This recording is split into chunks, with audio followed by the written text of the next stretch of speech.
There's never been anybody as ruthless. I'm Sonny Liston, I'm Jack Dempsey. There's no one like me. I'm from their claw. There's no one that can match me. My name is Not Seeing the Dream. I'm a 15-year amateur boxer, giving my views and opinions on everything boxing related. I'm here to give you guys consistent, reliable, unbiased commentary. Boxing is my passion, slaying trolls is my hobby. Hope you enjoy. Like, comment, and subscribe. So, according to ESPN.com, Jaime Munguia and Daniel Jacobs, the Miracle Man, man who survived from cancer and came back to boxing, are now in talks to fight at 164 catchweight.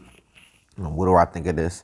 I think that this is another cherry pick and a duck move from Jaime Munguia. Jaime Munguia has to be one of the biggest cherry pickers in the sport of boxing next to Canelo Alvarez and Tyson Fury and many other fighters. Daniel Jacobs at this point is a cherry pick, and there's a reason why. Even though Daniel Jacobs controversially lost to John Ryder, even in that fight, which I thought he won, he didn't look that impressive to me. He was very gun shy. He looked lethargic. He drastically slow in the later half of the fight, which allowed John Ryder to take control of those rounds and go down to the body, to the head, and take advantage of the fact that Daniel Jacobs was not really throwing that many punches. Daniel Jacobs has a very good jab. He fights off the back foot very well. He can throw combinations, but in that fight, he was just throwing combinations in spurts, not throughout the entire course of the fight, okay?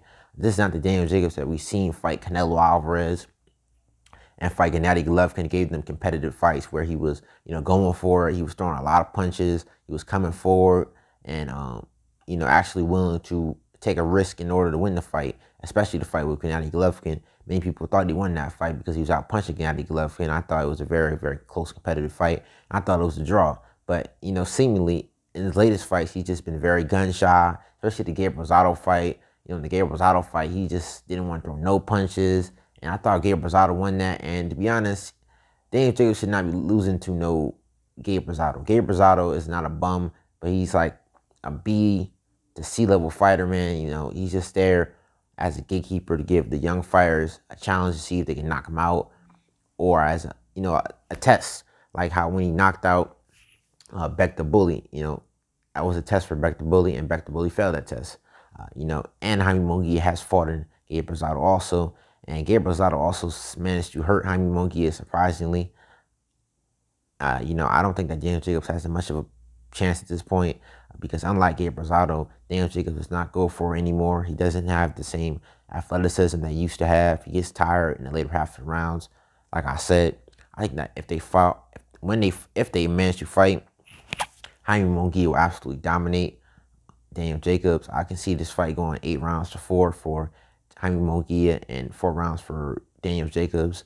Jaime Munguia, I think he will win the fight because he is a faster fighter. He's a stronger fighter. He has a very good jab. He throws combinations very well. He goes down to the body, and I can see him just walking down Daniel Jacobs and putting Daniel Jacobs in the corner and landing combinations on Daniel Jacobs. And I can see Daniel Jacobs in the round that he wins using his jab, throwing combinations and spurts, but not doing enough necessarily to win the fight. I think that Daniel Jacobs might even get hurt in this fight. I don't know.